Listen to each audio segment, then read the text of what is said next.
അള്ളാഹുവിൻ്റെ അൽ അസ്മാഉൽ ഹുസ്നയിൽപ്പെട്ട മഹത്തായ ഇസ്മാണ് ഖയ്യൂം എന്നത്.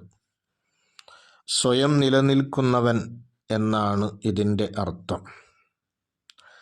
പരിശുദ്ധമായ ഖുർആനിൽ 3 തവണയാണ് ഇത് വന്നത്. ഇതിൻ്റെ അബ്ജദിയ്യത്ത് 156 ഖിയാം എന്ന പദത്തിൽ നിന്ന് ഉണ്ടായതാണ് ഖയ്യൂം എന്ന ഇസ്മ. അല്ലാഹു തആല ഈ പ്രപഞ്ചത്തിലെ സർവകാര്യങ്ങളുടെ മേലിലും നിലകൊള്ളുന്നു. അതിൻ്റെ അവ്വലും ആഖിറും, അതിൻ്റെ പ്രത്യക്ഷവും ആന്തരികവുമായ എല്ലാ മേഖലകളുടെ മേലിലും നിലകൊള്ളുന്നു. സൃഷ്ടികളെ ഇല്ലായ്മയിൽ നിന്ന് ഉണ്ടാക്കുക, അവകൾക്ക് ആവശ്യമായ ഭക്ഷണങ്ങളും മറ്റു കാര്യങ്ങളും നൽകുക, അവകളുടെ സർവ അവസ്ഥകളും അറിയുക എന്നീ രൂപത്തിൽ ആ സർവ സൃഷ്ടികളുടെയും കാര്യങ്ങളെക്കൊണ്ട് നിലകൊള്ളുന്നവനാണ് അല്ലാഹു. സർവ വസ്തുക്കളെയും സംരക്ഷിക്കുകയും ഓരോ വസ്തുക്കളുടെയും നിലനിൽപ്പ് എന്തുകൊണ്ടാണ് എങ്കിൽ ആ കാര്യങ്ങളൊക്കെ ആ വസ്തുക്കൾക്ക് നൽകുകയും ചെയ്യുന്നവൻ. പ്രവൃത്തിയിലുണ്ടാകുന്ന എല്ലാ പരിപൂർണതയുടെ വിശേഷണങ്ങളെയും ഒരുമിച്ച് കൂട്ടിയവൻ എന്നെല്ലാം ഖയ്യൂം എന്നതിന് വിശദീകരണമായി പണ്ഡിതന്മാർ പറയുന്നു. ഒരു മനുഷ്യൻ അള്ളാഹുവിനെക്കുറിച്ച് അവനാണ് ഖയ്യൂം, സ്വയം നിലനിൽക്കുകയും മറ്റുള്ള വസ്തുക്കളെ നിലനിർത്തുകയും ചെയ്യുന്നവൻ എന്ന ഒരു തിരിച്ചറിവിലേക്ക് എത്തിയാൽ തീർച്ചയായും ആ മനുഷ്യൻ അള്ളാഹുവുമായി അഭേദ്യമായ ബന്ധം ഉള്ളവനായി മാറും.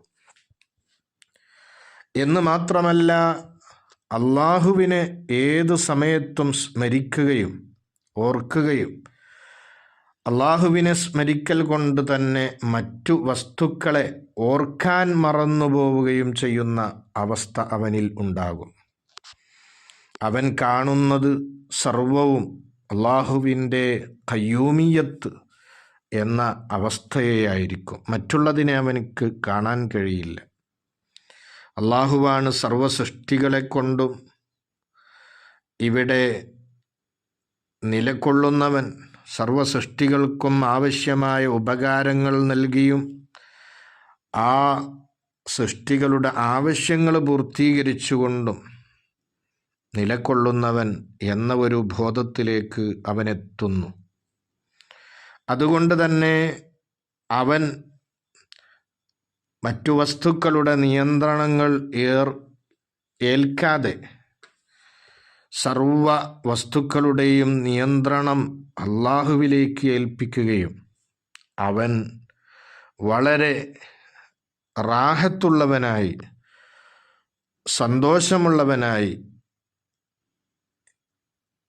ഈ ഭൂമിയിൽ ജീവിക്കുകയും ചെയ്യും. അവൻ്റെ ഹൃദയത്തിൽ ദുനിയാവിന് വലിയ വില ഉണ്ടാവുകയില്ല. എന്ന് മാത്രമല്ല, നിസ്സാരമായ ഒരു വസ്തുവിൻ്റെ വില പോലും അവന് ഉണ്ടാവുകയില്ല. അതുപോലെ തന്നെ അവനോട് അല്ലാഹു തആല അറിയാൻ പറഞ്ഞത് അറിയാനും പ്രവർത്തിക്കാൻ പറഞ്ഞത് പ്രവർത്തിക്കാനും മനഃപ്പാടമാക്കാനും ഓർക്കാനും പറഞ്ഞതൊക്കെ മനഃപ്പാടമാക്കാനും ഓർക്കാനുമൊക്കെ അവന് താല്പര്യമുണ്ടാവുകയും ആവേശമുണ്ടാവുകയും ചെയ്യും. ഈ മഹത്തായ ഇസ്മുമായിട്ട് തഅല്ലുഖ് ആകേണ്ടത് അള്ളാഹുവിൻ്റെ ഖയ്യൂമിയത്ത് കൊണ്ട് മതിയാകൽ ശ്രദ്ധിക്കുക എന്നാണ്. ഏതൊരു കാര്യത്തിലും അതിൻ്റെയൊക്കെ പരിപൂർണമായ നിയന്ത്രണവും ആ കാര്യങ്ങളെ ഇവിടെ നിലനിർത്തേണ്ട രൂപത്തിൽ നിലനിർത്തിപ്പോരുന്നതും അള്ളാഹുവാണ് എന്ന ആ ഒരു വിശ്വാസം കൊണ്ട് അവൻ മതിയാകൽ ശ്രദ്ധിക്കുന്നു. അപ്പോൾ അവൻ അതിനെ സ്വന്തമായി നിയന്ത്രിക്കാൻ പോകുന്ന ഒരവസ്ഥയെ തൊട്ട് പിന്മാറുകയും അവന് സന്തോഷവാനായ നിലക്ക് ഇവിടെ ജീവിക്കാൻ കഴിയുകയും ചെയ്യും. ഈ ഇസ്മുമായിട്ട് സ്വഭാവം ശ്രദ്ധിക്കേണ്ടത് മഹാന്മാർ പഠിപ്പിച്ചു. അള്ളാഹു അല്ലാത്ത സർവ വസ്തുക്കളെ തൊട്ടും ഐശ്വര്യവാനാവുകയും ജനങ്ങൾക്ക് സഹായം നൽകുക,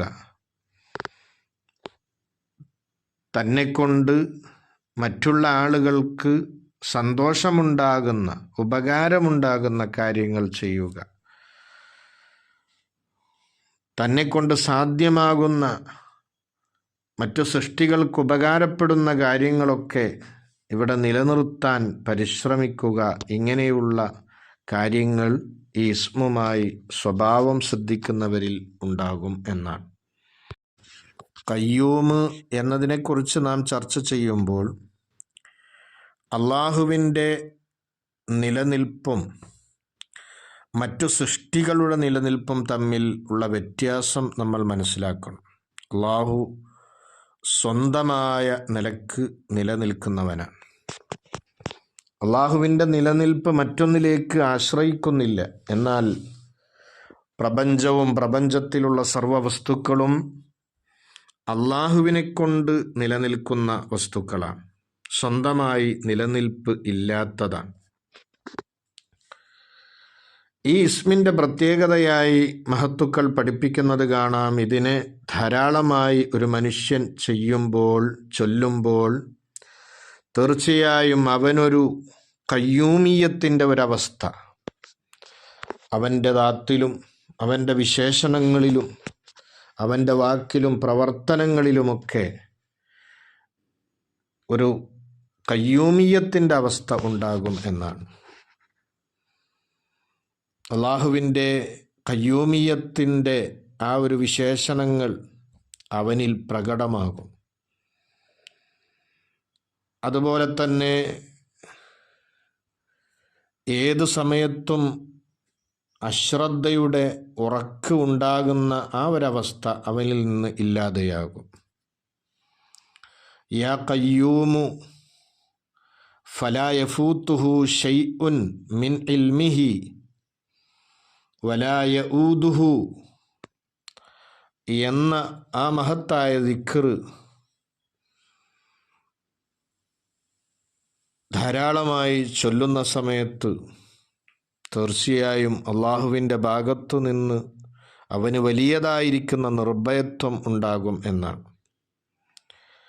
അതുപോലെ ഈ മഹത്തായ ഇസ്മ് ബുദ്ധി കുറവുള്ള ആളുകൾ, ചിന്താശക്തി കുറവുള്ള ആളുകൾ ഓരോ ദിവസവും 16 പ്രാവശ്യം വെച്ച് ചൊല്ലുമ്പോൾ മറവി എന്ന രോഗത്തെ അവനിൽ നിന്ന് ഇല്ലായ്മ ചെയ്യാൻ കഴിയും. അവന് മനഃപ്പാഠമാക്കാനുള്ള ശക്തി വർദ്ധിക്കുകയും അവൻ്റെ ഹൃദയം പ്രകാശിക്കുകയും ചെയ്യും എന്നാണ്. അതുപോലെ തന്നെ യാ ഹയ്യു യാ ഖയ്യൂം നാം മുമ്പ് പറഞ്ഞു, ഇത് രണ്ടും കൂടിയതാണ് ഇസ്മുൽ ആളം എന്ന് പറഞ്ഞ പണ്ഡിതന്മാരുണ്ട്. ആ രണ്ട് ഇസ്മുകളും ഒരുമിച്ച് കൂടിയിട്ടുള്ള യാ ഹയ്യു യാ ഖയ്യൂം എന്ന ദിക്ർ സുബഹി നിസ്കാരം കഴിഞ്ഞത് മുതൽ സൂര്യൻ ഉദിച്ച് 20 മിനിറ്റ് കഴിയുന്നത് വരെ ഒരാൾ ചൊല്ലിക്കൊണ്ടിരുന്നാൽ അവൻ്റെ സർവ്വകാര്യങ്ങളും വളരെ ലഘൂകരിക്കപ്പെടും, പ്രയാസങ്ങൾ ലഘൂകരിക്കപ്പെടും. വലിയ വലിയ പ്രയാസകരമാകുന്ന വിഷമമുണ്ടാക്കുന്ന കാര്യങ്ങൾ അവന് സംഭവിച്ചാൽ തന്നെ അതൊക്കെ ലഘുവായ നിലക്ക് അവന് ആയിത്തീരും. വലിയ തൗഫീഖ് അവന് ഉണ്ടാകും എന്നും മഹാന്മാർ പഠിപ്പിക്കാറുണ്ട്.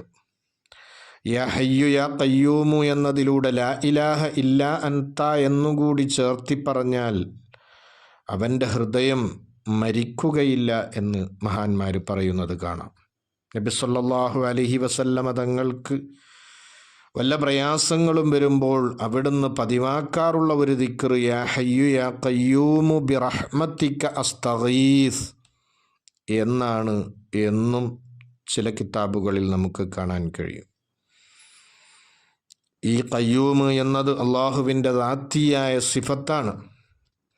സർവ വസ്തുക്കളെയും എല്ലാ നിലക്കും പോറ്റുകയും പരിപാലിക്കുകയും അതിനാവശ്യമായ കാര്യങ്ങൾ നൽകുകയും ചെയ്യുന്ന അള്ളാഹുവാണ് നമ്മുടെ സൃഷ്ടാവ് എന്ന ആ മഹത്തായ ആശയത്തെ നമ്മിലേക്ക് പകരുന്ന ഇസ്മാണ് ഖയ്യൂം എന്നത്. ഇതുമായിട്ട് കൂടുതൽ ബന്ധം പുലർത്തുമ്പോൾ ആ മനുഷ്യനിൽ തീർച്ചയായും ഖനാഅത്ത് എന്ന് പറയുന്ന ഉത്തമമായ സ്വഭാവം ഉണ്ടാകുമെന്നാണ്. ഉള്ളതുകൊണ്ട് തൃപ്തിപ്പെടുക, അത് വലിയൊരു സമ്പത്താണ്. ഇന്ന് ധാരാളം സമ്പത്ത് ഉള്ള മനുഷ്യന്മാർക്കും ഇല്ലാതെ പോകുന്ന വലിയൊരു സമ്പത്താണ് ഖനാഅത്ത്, ഉള്ളതുകൊണ്ട് തൃപ്തിപ്പെടുക എന്ന ആ ഒരു മാനസികമായ തലം. അത് ഈ ഇസ്മുമായിട്ട് കൂടുതൽ ബന്ധം പുലർത്തുമ്പോൾ ഉണ്ടാകുമെന്ന് മഹാന്മാർ പഠിപ്പിക്കുന്നു. അള്ളാഹു അനുഗ്രഹിക്കട്ടെ. ആമീൻ.